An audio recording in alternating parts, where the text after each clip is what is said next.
el Evangelio de San Mateo, capítulo 5. Mateo 5, verso 29. Dice: por tanto, si tu ojo derecho te es ocasión de caer, sácalo y échalo de ti, pues mejor te es que se pierda uno de tus miembros y no que todo tu cuerpo sea echado al infierno. Y si tu mano derecha te es ocasión de caer, córtala y échala de ti, pues mejor te es que se pierda uno de tus miembros y no que todo tu cuerpo sea echado al infierno. Pedimos a nuestro amado Señor Jesús que agregue sus bendiciones a su santa palabra. He escuchado sobre esta escritura quien ha dicho que probablemente Jesús no se refería en este pasaje de una manera literal a cortarse la mano o sacarse el ojo. Han habido diferentes explicaciones sobre estos versículos. Particularmente yo sí creo que Jesús se refería a sacarse literalmente un ojo y cortarse literalmente una mano. Porque la misma explicación del pasaje nos está revelando que Jesús nos está transmitiendo la preocupación que deberíamos de sentir por terminar en el infierno. Y queriendo Jesús que eso no ocurra, nos está diciendo: cualquier miembro de tu cuerpo, sea el ojo, sea la mano, pudo haber citado el pie, pudo haber citado otra parte del cuerpo, cualquier parte de tu cuerpo vale mucho menos, muchísimo menos que todo tu cuerpo y toda tu alma. Entonces, es preferible perder esa parte de tu cuerpo y no que el cuerpo entero se vaya al infierno debido a que una parte de tu cuerpo te está haciendo caer en pecado. Palabras fuertes del maestro. Escuché en una noticia en un periódico cristiano de un hombre que se cortó literalmente su miembro viril. Batallaba mucho con las cuestiones del sexo y se cortó su miembro, obedeciendo esta escritura. Obviamente, a donde llegó esta noticia del mundo cristiano, hubo mucha crítica, muchísima crítica, que cómo pudo haber sido posible que llegara a este grado, el que este hermano haya malinterpretado. Yo no sé si el hermano estaba batallando en el adulterio, la infidelidad, la fornicación, la masturbación, la pornografía, no lo sé, pero lo que él hizo fue algo muy grande al poner en la balanza su miembro ante su alma, ante su destino eterno. Bien, no quiero ahondar en esto si estuvo bien o no estuvo bien. Creo que citarlo ayuda mucho al tema que hoy traigo para ustedes. El tema de hoy se titula Amando desde el infierno. Los cristianos somos la comunidad en todo el mundo que reclamamos amar a Dios. Decimos amarlo y por esa razón venimos a la iglesia a cantarle. Por eso nos disponemos a servirle, por eso nos disponemos a hacer lo correcto, a obedecer las escrituras. Somos la comunidad. El pecador no dice amar a Dios. Probablemente alguien se atreva a decir que ama a Dios, pero en realidad sus hechos prueban lo contrario. Los cristianos son los que domingo tras domingo lo proclaman en sus cantos. Lo dicen cuando pasan a testificar. Lo dicen de diferentes formas, que aman a Dios. Cuando pensamos en el mundo no cristiano, los borrachos, los violadores, los secuestradores, los narcos, los asesinos, los adúlteros, los hechiceros, ninguno de ellos tiene la mínima esperanza de irse con Dios y recibir una recompensa celestial cuando ellos mueran. Aunque no tengan conocimiento de lo que dice la Biblia, aunque no tengan una iglesia o una persona que les hable de Dios, en su interior hay algo que les hace sentir que ellos no tienen la esperanza de estar un día con Dios cuando mueran, no tienen la esperanza de salvarse. Probablemente pudiera existir un caso aislado, 2, 3 casos aislados, donde una persona con poca inteligencia, con la vida tan sucia que lleva, crea que puede un día irse con Dios, crea que Dios en último momento va a cambiar de decisión, pasar por alto su vida sucia y le va a decir, sí, pasa al cielo, no hay problema, ya ni me acuerdo de lo que hiciste en la tierra. Pero eso sería un caso muy aislado. La mayoría de los que hacen lo malo ya han aceptado su destino y están conscientes que después de esta muerte o después de esta vida, una vez que lleguen a la muerte, no irán al cielo, van a ir al infierno. En Estados Unidos de América, un asesino serial de nombre James, quien mató 3 mujeres en este año, esto ocurrió en marzo, cuando lo capturaron y admitió sus crímenes. Obviamente ahí en Estados Unidos se castiga el asesinato con la pena capital, que es la muerte. Él dijo, antes de que lo llevaran a la muerte, sé que hay un lugar especial en el infierno para mí. Casi todas esas personas que se dedican a lo malo están conscientes que al morir van a ir para el infierno. Están conscientes, aunque no conozcan teológicamente ese lugar, lo puedan explicar, eso no importa, ellos saben que van para allá. Así que podemos decir que ninguno de ellos está equivocado en sus cálculos. Casi todos ellos van a acertar que al morir ese es su destino. Son los cristianos los que viven constantemente engañados sobre su destino. Son los cristianos los que se van a equivocar. Son los cristianos los que un día se darán cuenta que toda su vida en la tierra vivieron equivocados. Vivieron creyendo que iban hacia el cielo cuando no van hacia allá, y son ellos los que viven con falsas esperanzas, con una ilusión equivocada. Dios tiene un infierno para el incrédulo, pero también tiene uno para los cristianos. Se sorprenderá en esta tarde al descubrir que en los sermones de Jesús encontramos más advertencias sobre el infierno para los seguidores y servidores de Dios que para los que le rechazaron. Cuando usted revisa los evangelios, los 4 evangelios, y lee sobre los sermones de Jesús, usted lo va a descubrir. Hay más advertencias sobre el infierno para los que le seguían y los que servían a Dios que para los que le rechazaron. Son muy pocas las advertencias que Jesús lanza sobre los que le rechazaron. Siempre le está advirtiendo a sus seguidores, constantemente. A ellos es a quien les está diciendo. ¿Será porque Jesús quiere que sus hijos vivamos bajo constante miedo de ir a ese lugar? No. Al Padre Celestial no le gusta que los cristianos vivan atemorizados, vivan nerviosos, vivan en una crisis emocional, probablemente no me salve, probablemente yo tenga un lugar también en el infierno. No, Dios no quiere que vivamos asustados, pero sí quiere que vivamos prevenidos. Que estemos prevenidos y conscientes de que el diablo no va a molestar al pecador.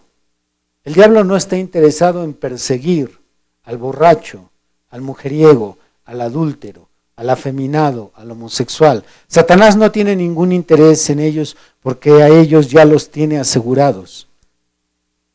En el momento en que ellos mueran, su destino ya está seguro en el infierno. Él más bien está persiguiendo a los cristianos. Es sobre quienes está el diablo detrás.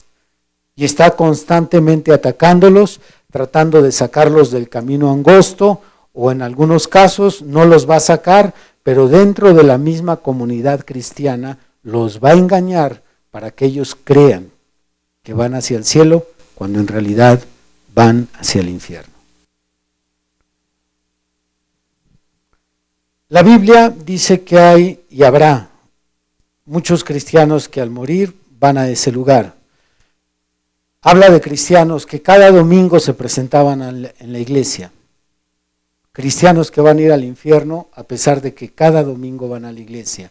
Cristianos que leían una Biblia. Cristianos que cantaban alabanzas a Dios. Cristianos que tenían un ministerio. Cristianos que dedicaron toda su vida a la iglesia. Cristianos que llevaron a personas a la salvación van a ir al infierno. La Biblia lo dice con demasiada claridad. Muchos de ellos terminarán en ese horrible lugar. ¿Por qué sucederá algo tan irónico como esto? ¿Por qué habrá cristianos aquí sentados viendo este video, escuchando la radio, que van a ese lugar? Para entenderlo vamos a dividir la cristiandad que irá al infierno en 4 grupos. Y en la medida que vayamos analizando estos 4 grupos, ustedes se darán cuenta por qué ellos van al infierno. Estos 4 grupos son los siguientes. El primero, cristianos hipócritas. Segundo, cristianos engañados. Tercero, cristianos rebeldes. Y cuarto, cristianos fríos. Estos 4 grupos los vamos a encontrar en las Escrituras en la medida que veamos a Jesús advirtiendo sobre este lugar, los apóstoles advirtiendo sobre este lugar. Ahí van a aparecer estos 4 grupos. Toda la cristiandad que va a ese lugar están en uno de estos 4 grupos. Número 1, cristianos hipócritas. 2, cristianos engañados. 3, cristianos rebeldes. Y 4, cristianos fríos. Iremos ahorita analizando cada grupo y al mismo tiempo vamos a descubrir, como ya dije, las razones por la cual su destino de ellos es el infierno y no la vida eterna con Dios, y también vamos a descubrir en dónde fallaron, que en este caso es lo que más nos interesaría saber en esta tarde, para que si yo estoy en ese grupo, escape de ese grupo. Muy bien, vamos a iniciar con cristianos hipócritas. Los cristianos hipócritas son aquellos que llevan una vida doble. Tienen una vida religiosa. Normalmente su vida religiosa es el fin de semana, pero durante la semana se van a tomar a un bar. En el trabajo se juntan con personas vulgares que cuentan chistes, hablan groserías. Las mujeres normalmente llevan una apariencia religiosa en su vestimenta el domingo. Vienen vestidas con su falda, su cabello largo, pero entre semana se desnudan, poniéndose ropa muy provocativa, se van a un gimnasio a desvestirse, se van a nadar. Entonces llevan una vida doble. Se han acostumbrado a lo largo de los años a vivir en esa vida doble. Los domingos aplauden a Dios, entre semana maldicen. Los domingos vienen aquí a danzar, entre semana también se van a danzar, pero a las fiestas de pecado, donde hay borrachos, donde hay orgías, etc. Han aprendido a llevar esa vida doble. Algo que destaca de este grupo son 2 cosas. La primera es que no tienen remordimiento, porque no es que estén cayendo en pecado y les duela lo que están haciendo. Más bien lo hacen y no hay remordimiento. No se sienten mal con ellos, no se sienten mal para con Dios. A diferencia de un cristiano genuino, se siente mal con Dios, se siente mal con Él. Hay algunos cristianos genuinos que incluso después de una caída grave se sienten tan indignos de venir a este lugar. Los otros no, se han acostumbrado. Vienen y cumplen con su ritual religioso y después van y siguen viviendo como el pecador. Igual, no ha cambiado casi nada. Probablemente los únicos cambios que hay es que le pusieron una calcomanía cristiana a su carro que dice Dios es amor, es todo. Fuera de ahí, su vida es igual de sucia y vulgar que la de un pecador. Y pueden combinar esas dos clases de vida, por eso son unos verdaderos hipócritas. Así que este grupo destaca, primero, porque no tienen remordimiento en lo que están haciendo. Segundo, les gusta aparentar que son espirituales. Les gusta tener apariencia de gente religiosa. Son buenos para cantar, son buenos para aplaudir, son trabajadores, traen gente también a la iglesia. Pero su vida es incongruente con sus hechos.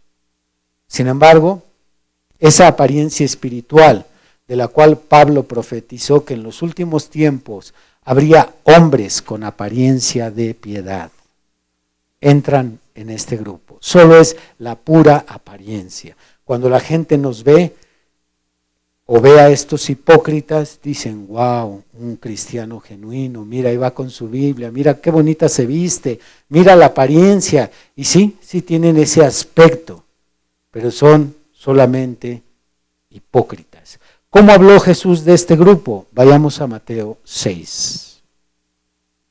Mateo 6, verso 2. Dice ahí, cuando pues les des limosna, no hagas tocar trompeta delante de ti, como hacen los hipócritas en las sinagogas y en las calles, para ser alabados por los hombres. De cierto os digo que ya tienen su recompensa. Mas cuando tú des limosna, no sepa tu izquierda lo que hace tu derecha, para que sea tu limosna en secreto, y tu Padre que ve en lo secreto te recompensará en público.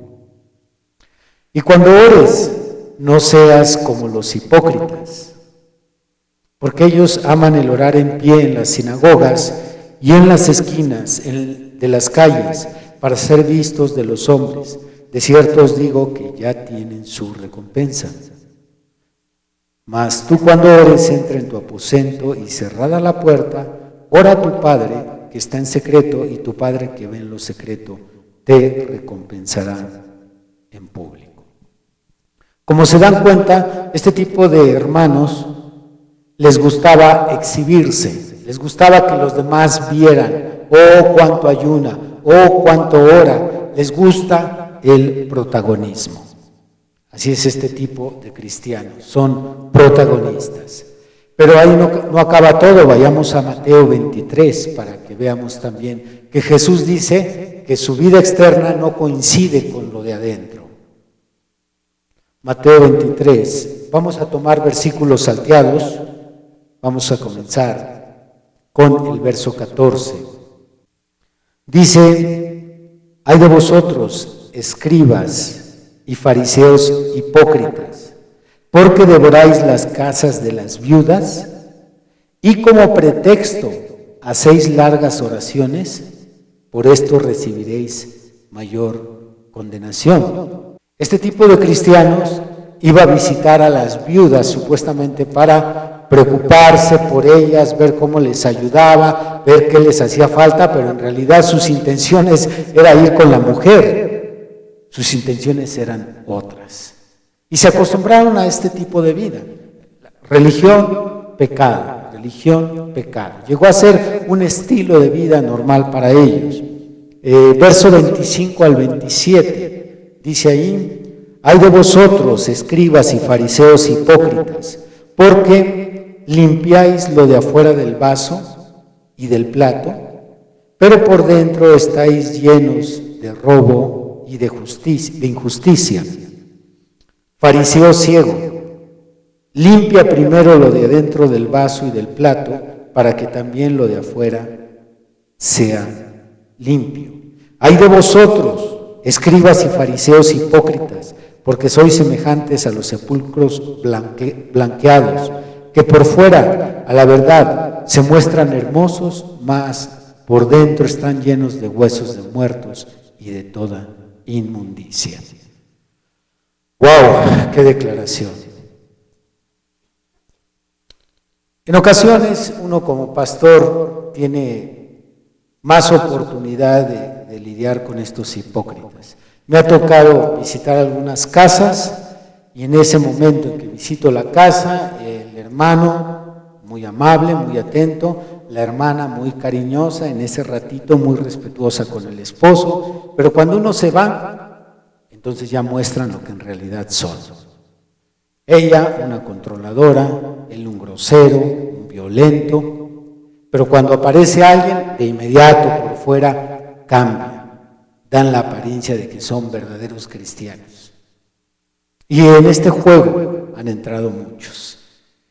Bueno, este es el primer grupo, los hipócritas. Este grupo de quien Jesús habla aquí, en este momento se encuentra en el infierno.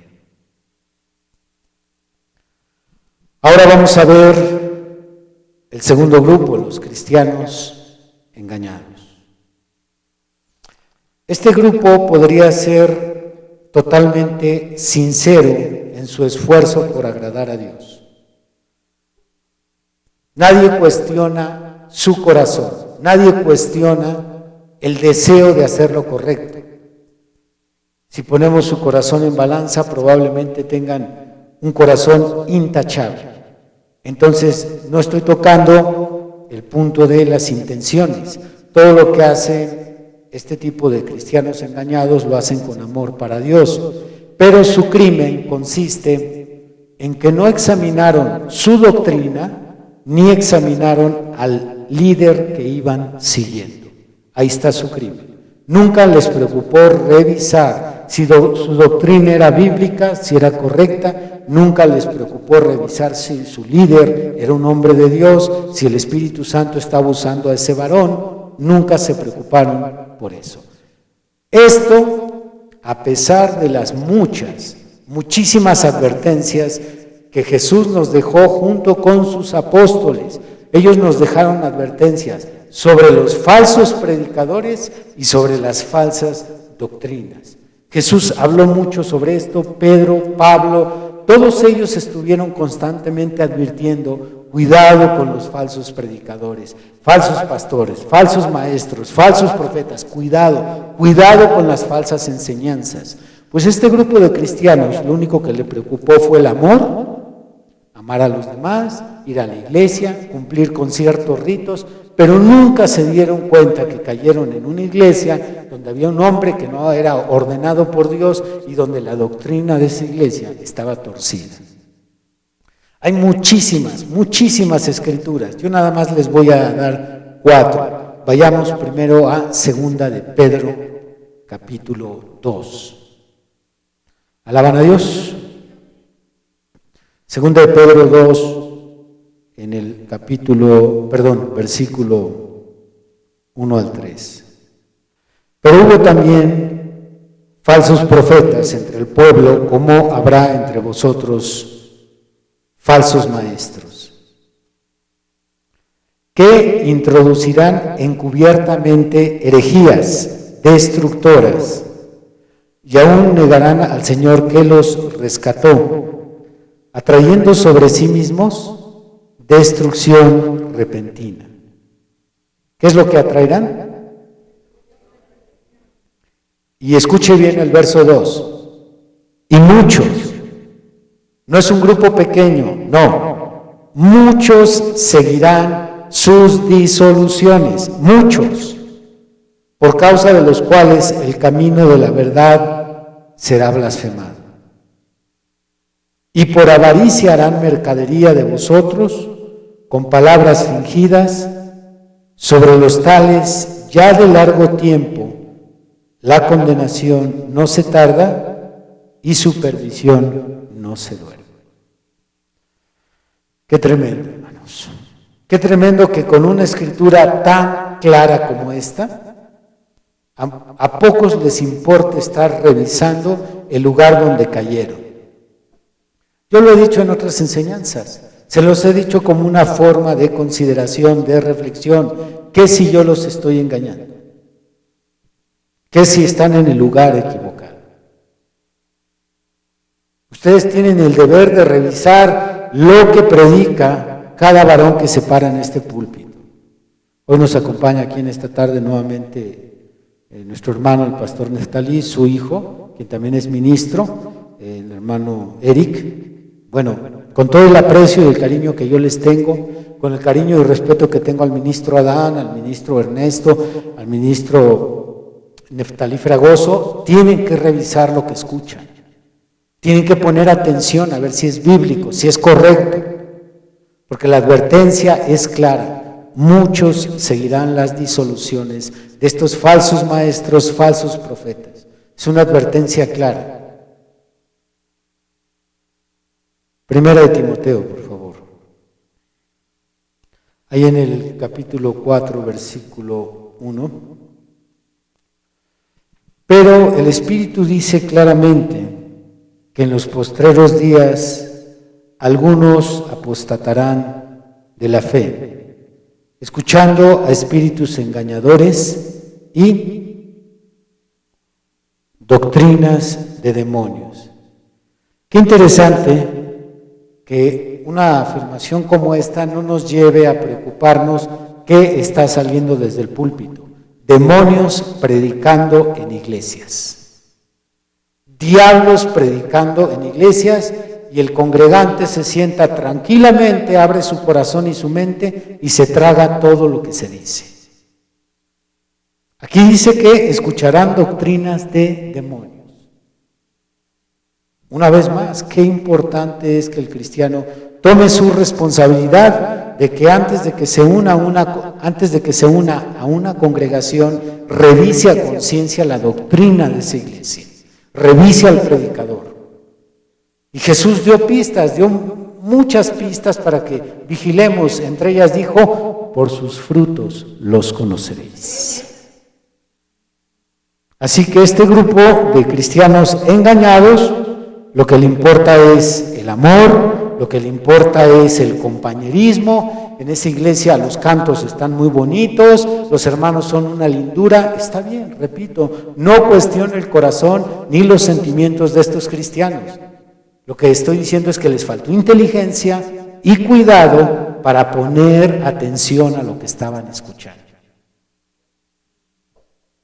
¿Alaban a Dios? Una escritura más, Mateo 24. Dice Mateo 24, versículo 23. Entonces, si algunos dijeren, mirad, aquí está el Cristo. Perdón, ¿qué significa la palabra Cristo? Ungido. Muchos interpretan que aquí se refiere a Jesús. No se está refiriendo a Jesús, sino dijera, mirad, aquí está Jesucristo. No, se refiere al ungido, lo cual cada predicador que se sube al púlpito o que trae una doctrina debe de estar ungido. Por lo tanto, se refiere a predicadores. Dice el verso 23, entonces, si algunos dijeren, mirad, aquí está el ungido, o mirad, allí está, no lo creáis. Porque se levantarán falsos ungidos, falsos cristos, y falsos profetas, y harán grandes señales y prodigios, de tal manera que engañarán, si fuere posible aún, a los escogidos. Una vez más Jesús resalta la magnitud de engaño que habrá en esta época. Será tanto el engaño que estuvieron casi por engañar también a los escogidos. No fue posible, pero casi si fuera posible. Entonces, esto es una expresión de alarma. Vean el tamaño la magnitud de la unción que hay en estos falsos cristos que van a engañar casi a los escogidos. Dice en el verso 25, ya os lo he dicho antes, así que si os dijeren, mirad, está en el desierto, no salgáis, o mirad, está en los aposentos, no lo creáis. Jesús está recalcando, no vayan nada más porque escuchan, acá hay señales, acá hay milagros. Ahora el Señor está señalando un grupo de predicadores falsos que sí tienen manifestaciones sobrenaturales. Pues dice Jesús, cuidado con ellos, cuidado con ellos. Última advertencia, hay más, repito, pero una más, Mateo capítulo 15. Dice en el versículo 14, dejadlos, ¿son ciegos? ¿Guías de quién? Y si el ciego guiare al ciego, ambos, no solo uno, sino ambos caerán en el hoyo. Así que, ciego el predicador, ciega la congregación. No hay forma de que el cristiano engañado se disculpe ante Dios y diga, Señor, a mí pues, el pastor me dijo que yo hiciera esto y por eso lo hice. El pastor me dijo que la vestimenta no importa, lo que importa es el corazón, lo de afuera no tiene nada que ver. A mí el pastor me dijo que si me tomaba una cervecita, pues eso no es pecado, ya 5 cervezas sí es pecado. El Señor le dirá lo que dice Mateo 15:14. Él estaba ciego, tú ciego, los dos se van al hoyo. El engañador y el engañado. Así que cierro con lo siguiente. Cada cristiano tiene responsabilidad, primeramente ante Dios y segundo lugar ante Él, de ver en qué iglesia ha entregado su destino. Porque una vez que se une uno a la iglesia, está poniendo su destino en las manos de la enseñanza de esa iglesia, en las manos de ese pastor, en las manos del sistema de esa congregación. Cada cristiano es responsable. Muy bien, este primer grupo de cristianos engañados son engañados directamente por un hombre, una iglesia, una doctrina, un movimiento. Pero ahora vamos a hablar de los que están engañados por un espíritu y pueden estar engañados dentro de una iglesia correcta, una iglesia que tenga una doctrina correcta y aún bajo el pastorado de un verdadero hombre de Dios. Repito, esta parte es importantísima. Voy a hablar de cristianos que están engañados, no por una doctrina, no por un predicador, no por un sistema, sino que están engañados por un espíritu de error. Y aunque estén en la doctrina correcta, y estén bajo el pastorado de un verdadero hombre de Dios, un espíritu los ha engañado y los va a llevar al infierno. ¿Qué tipo de cristianos son estos? Bueno, estos cristianos que fueron engañados por un espíritu de error, es un espíritu que siempre en su interior los estuvo justificando de la vida desordenada que llevaban. Esto es, ese demonio les estuvo siempre diciendo, tú no tienes la culpa de lo que eres, la culpa la tiene tu mamá. Tu mamá es la que te hace caer, la que te hace fallar, así que tú andas mal por culpa de ella. Tú no tienes la culpa de que no te puedas sujetar, la culpa es tu esposo, por eso tú no te sujetas. Si tu esposo fuera así, entonces tú te sujetarías. Tú no tienes la culpa porque la culpa lo tienen los demás. Y siempre ese demonio está justificando la condición de ese cristiano y por eso nunca está preocupado por salir de la condición en que está. Siempre está culpando a todos los demás, menos él, y entonces él vive en un conformismo en el cual cuando llegue el día del juicio, por la condición en que se encuentra, va al infierno. Porque siempre estuvo pensando que él era lo que era por causa de que otros lo hacían ser como él era. Pero llegando al día del juicio, no va a haber manera de que responsabilicemos a nadie de lo que somos. Nadie podrá responsabilizar a su esposa, a su esposo, a su hijo, a su jefe. Es que mi jefe me hacía firmar las facturas falsas y pues él es el que me hacía evadir impuestos. Él tiene la culpa, Señor. Nadie podrá responsabilizar a otro. Darás cuenta de tus propias fechorías. Este espíritu de error que viven esos hermanos, es por eso que siempre los tiene tranquilos. No hay un clamor en ellos por salir de esta condición, porque siempre van a encontrar a alguien a quien echarle la bolita. Sí. Y el día que él se muera, tal vez yo pueda hacerlo correcto. El día que él deje de estarme molestando, tal vez yo pueda, pero es que él es mi piedra de tropiezo, dicen ellos. Pasemos al siguiente grupo, cristianos rebeldes. Este grupo también son sinceros, igual que el grupo anterior. Son sinceros, pero no estuvieron dispuestos a pagar un precio más alto. Para ellos fue más importante sus placeres, su diversión, lo que su carne les pedía, sus proyectos en esta tierra, y cuando la enseñanza bíblica les exigía dejar algo, no estuvieron dispuestos a dejarlo. Solo estuvieron dispuestos a sacrificar parte de su vida, pero no toda su vida. Así que dejaron algunas cosillas que ellos estaban de acuerdo que está mal. Probablemente el alcohol, dijeron, no, pues sí está mal que yo me emborrache, así es que no hay que seguir tomando vino. Probablemente dejaron el cigarro. Efectivamente, no solamente es malo, sino va a destruir mis pulmones. Eso no está bien. Probablemente dejaron la pornografía. Pero cuando se les dijo, vas a dejar tus diversiones, a ti que te gusta mucho ir a los bailes, ay no, ahí sí no, eso ya se me hace exagerado. Y entonces hubo ciertas cosas que no les gustó, no les pareció, y se rebelaron a esa enseñanza. Y cortaron la enseñanza y solamente tomaron algunas cosas y las otras las hicieron a un lado. ¿Por qué? Pues simplemente porque lo que querían es seguir disfrutando esta vida. No estaban dispuestos a negarse, como dijo el maestro. ¿Quién condicionó el discipulado? Jesús dijo, condicionando el discipulado, el que me quiera seguir, niéguese a sí mismo. Ay, no, pero está muy duro, mejor le corto. Y entonces se acostumbraron a vivir con una doctrina recortada a su conveniencia. Pero veamos cómo habla Jesús de ellos en Mateo 7, por favor.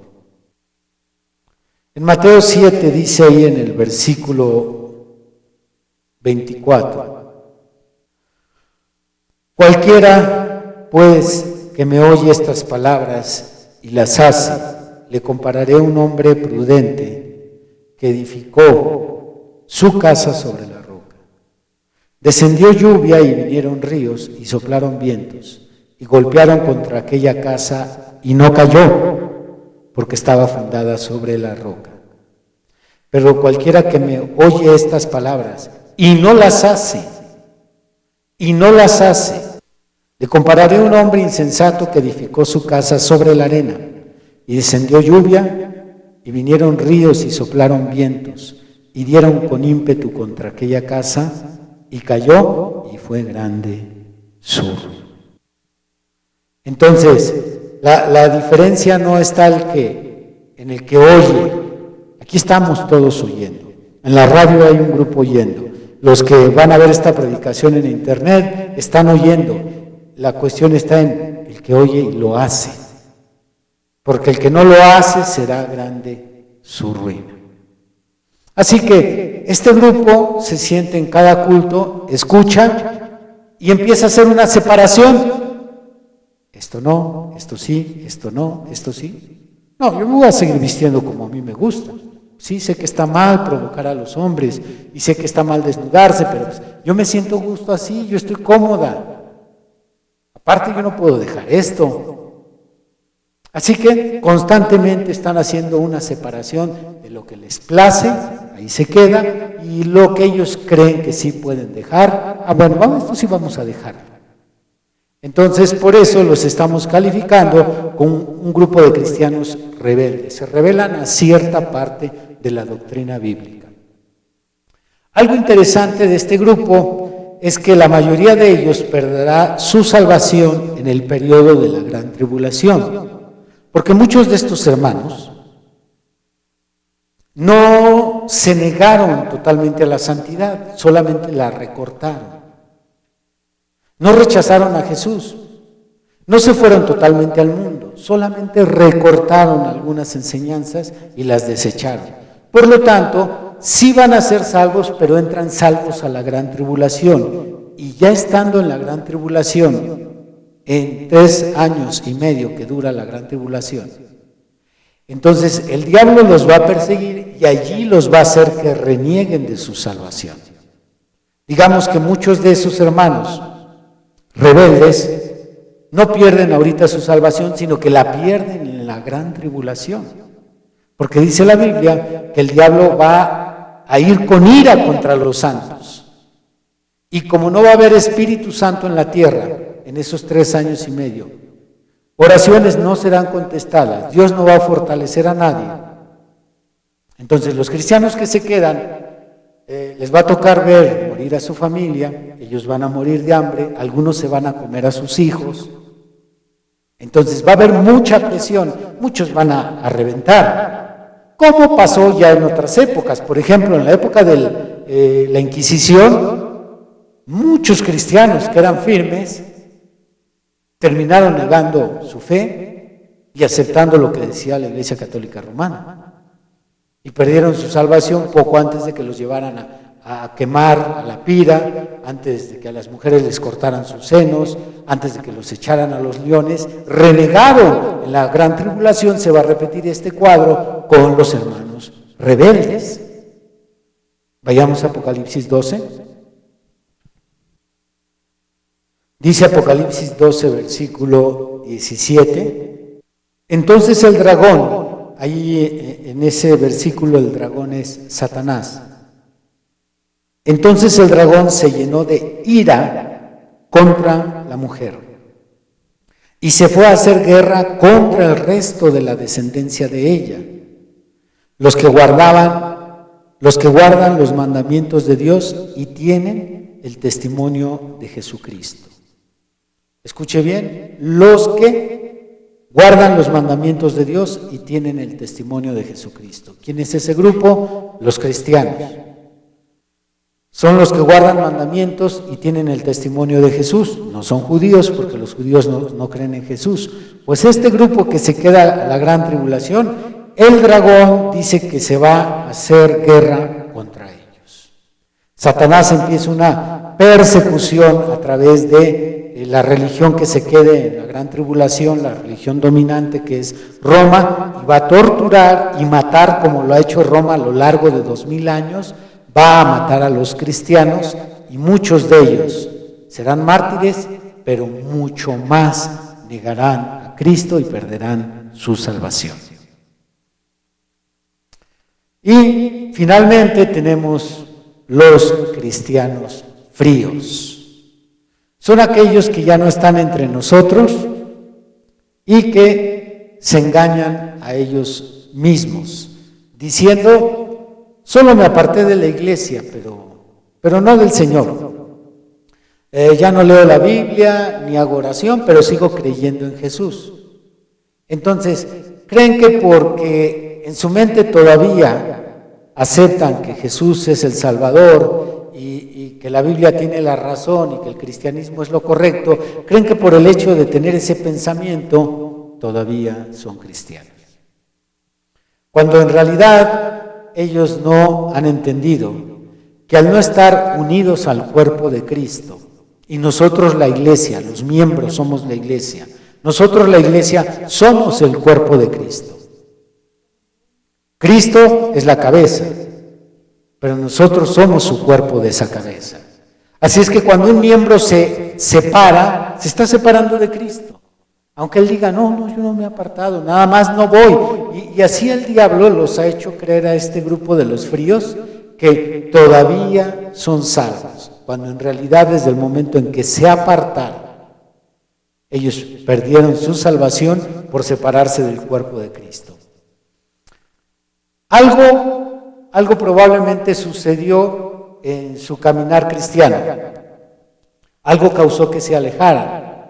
Aquí entre nosotros hay muchas causas por las cuales ellos creen que pueden justificar su apartarse de la congregación. Puede ser que se sientan inconformes con la doctrina, puede ser que tuvieron una diferencia con el pastor, pudiera ser que tengan un problema interno con un miembro de aquí de la iglesia, pueden ser tantas causas que los llevó a apartarse y ya no querer congregarse. Bueno, pues este tipo de hermanos también aparece en la sentencia que Jesús le da a este grupo. Vayamos primero a Oseas capítulo 7. Oseas capítulo 7 dice en el versículo 13: Ay de ellos, porque se apartaron de mí. Destrucción vendrá sobre ellos, porque contra mí se rebelaron. Yo los redimí y ellos hablaron mentiras contra mí. Un día estuvieron aquí, fueron parte del cuerpo de Cristo, pero algo sucedió, como ya mencioné, y dijeron, no, mejor vámonos. Pastor es bien hipócrita, tiene sus preferidos. No, el hermano fulano de tal, no, esta familia, mira, esta familia, ¿cuántas veces me ha dañado? No, a tal persona le presté dinero y ni me pagó, no, vámonos, pura gente hipócrita. Se apartaron, encontraron un error entre nosotros y se agarraron de ese error y vámonos. Jeremías capítulo 2. Jeremías 2, versículo 19. Dice, tu maldad te castigará y tus rebeldías te condenarán. Sabe, pues, y ve cuán malo y amargo es el haber dejado tú a Jehová tu Dios y faltar mi temor en ti, dice el Señor Jehová de los ejércitos. Cuán malo es haberte apartado y el que falte mi temor en ti. Porque cuando se va el temor de Dios, nos desenfrenamos, le damos vuelo al pecado. Ya no hay miedo, ya no hay temor de que Dios me va a juzgar, me va a castigar. No, ya Dios dirá a ver qué pasa más adelante. Una cita más, también sobre este grupo hay muchas citas, pero quiero agregar solo una más. Vayamos hasta el final de la Biblia, Segunda de Pedro capítulo 2. Dice en el versículo 20: Ciertamente, si habiéndose ellos escapado de las contaminaciones del mundo, cuando se escaparon de las contaminaciones del mundo, cuando se hicieron cristianos. Ciertamente, si habiéndose ellos escapado de las contaminaciones del mundo, ¿de qué forma se escaparon? Por el conocimiento del Señor y Salvador Jesucristo, enredándose otra vez en ellas, son vencidos. Su postrer estado viene a ser peor que el primero. Porque mejor les hubiera sido no haber conocido el camino de la justicia, que después de haberlo conocido, volverse atrás del santo mandamiento que les fue dado. Pero les ha acontecido lo del verdadero proverbio: el perro vuelve a su vómito y la puerca lavada a revolcarse en el cielo. Para este grupo hubiera sido mejor nunca hacerse cristianos. ¿Por qué? Hemos aprendido, explicado en otros estudios, que entre mayor conocimiento tenemos, mayor responsabilidad tenemos, y entre mayor responsabilidad tenemos, más juicio va a haber si llegamos a fallar. Más juicio, porque eso va a llenar de ira al gran juez. Le va a decir a cada cristiano: tú estuviste en cada culto, yo te di de mi espíritu, yo te enseñé mi palabra, yo sané tus enfermedades, yo te levanté de tus caídas, yo resolví tus problemas, yo arreglé tu matrimonio, yo te hice esto y esto y esto, y tú me escupiste, y tú me diste la espalda. Mayor juicio, mucho mayor juicio. Va a ser horrible el día que este grupo se pare frente al juez. Dijo el hermano William Branham, preferiría que me abran el vientre con una navaja y me vacíen carbón y fuego candente a pararme frente al gran juez el día del juicio. Va a ser horrible. Sin embargo, ahí va a estar este grupo. Ahora nada más quiero hacer una separación entre los que se salieron del cuerpo y los que ya no vienen, pero están dentro del cuerpo. Este grupo que se separó por las causas que ya expliqué. No quiero que lo confundan con otros hermanos que no vienen por otras circunstancias. Ellos no se separaron del cuerpo. Voy a poner un ejemplo muy conocido aquí en nuestra iglesia. Tenemos a nuestra hermana, la secretaria Antonieta, quien ha dejado de venir de repente por determinado tiempo, pero ha sido por causa de la salud de su hijo. Entonces, ha habido periodos en años anteriores en que dejó de reunirse 2 meses, 4 meses, pero ella siempre estuvo unida al cuerpo. Hace años, nuestra hermana Guadalupe Ruiz no se separó del cuerpo, habló conmigo, hizo un viaje a Estados Unidos. ¿Cuánto tiempo estuvo, hermana?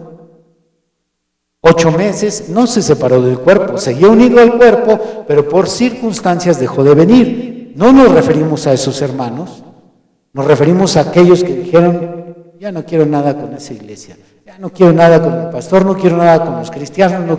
Esos son los fríos, los que se han separado del cuerpo. Y aunque ellos se alimenten su ánimo a ellos mismos, no, yo todavía soy cristiano, yo no he renegado de Dios, digan lo que digan, están separados del cuerpo de Cristo.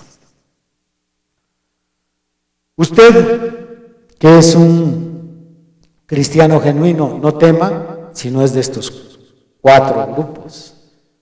Si es de alguno de ellos, póngase a temblar porque hay un infierno para usted. Y usted que dice amar a Dios, lo va a amar desde ese lugar.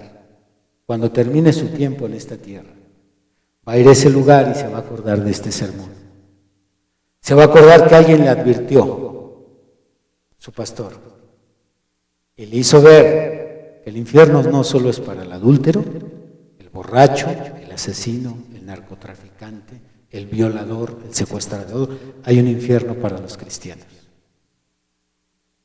Va para allá. Usted que creía estar bien, va para allá.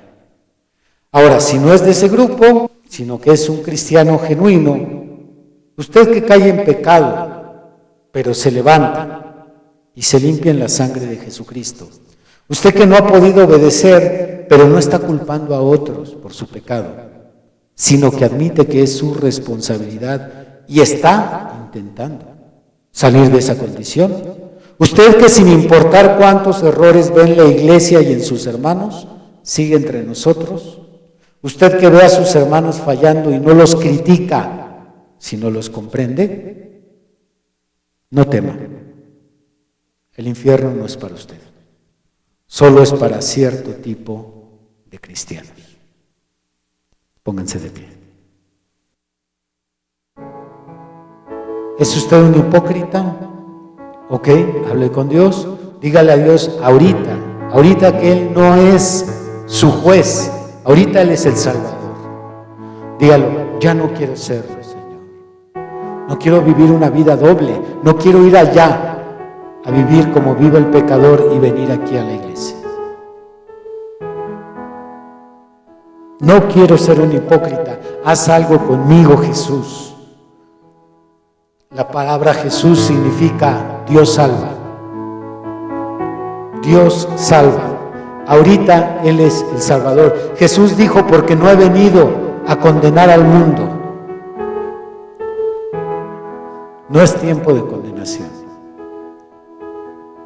Ahorita Él tiene la mejor disposición de ayudar aún al más hipócrita. Cristianos engañados, ustedes que han de ver este sermón en el internet, revisen su doctrina, revisen la iglesia donde van, revisen al hombre que los pastorea. Si ahorita me están escuchando y van a otra iglesia, hagan conciencia de la enseñanza que están recibiendo, revísenla, cotéjenla con la Biblia. Cristianos rebeldes, basta de estar mutilando la doctrina. Díganle a Dios: Señor, es fuerte la doctrina que tú nos das, pero dale fuerza a mi carne, dale fuerza a mi corazón. Ayúdame, por muy duro que sea, por mucho que me lastime, ayúdame, Señor. No quiero seguir rebelándome a la santidad. No quiero rebelarme a la santidad. Ustedes, cristianos engañados que están culpando a otros de su condición, oh Dios mío, arrepiéntanse. No van a poder responsabilizar a nadie de lo que son y de lo que hacen. Son ustedes y Dios nada más. Cristianos fríos, llegó la hora de volverse al calor de Dios. Llegó la hora de dejar a un lado sus planes terrenos. Llegó la hora de poner a un lado las tonterías que los apartaron de su iglesia. Oh Dios, ayuda a esta iglesia. Ayúdame a mí mismo, Señor. Ayúdanos a todos, Señor. Aquí estamos ante tu presencia. Oh, ten misericordia, Jesús. Sí, Señor. Escucha su súplica.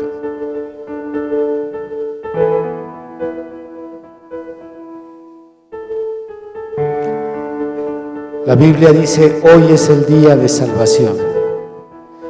La Biblia dice: si oyereis hoy su voz, no endurezcáis vuestros corazones. No lo endurezcan, Señor. Este es el tiempo. Si hoy nos está hablando es porque todavía es tiempo. Oh, ten misericordia de mi iglesia, Señor. Ten misericordia de mi iglesia virtual. Aquellos que les has dicho que yo soy su guía, ten misericordia, intercedo por ellos también.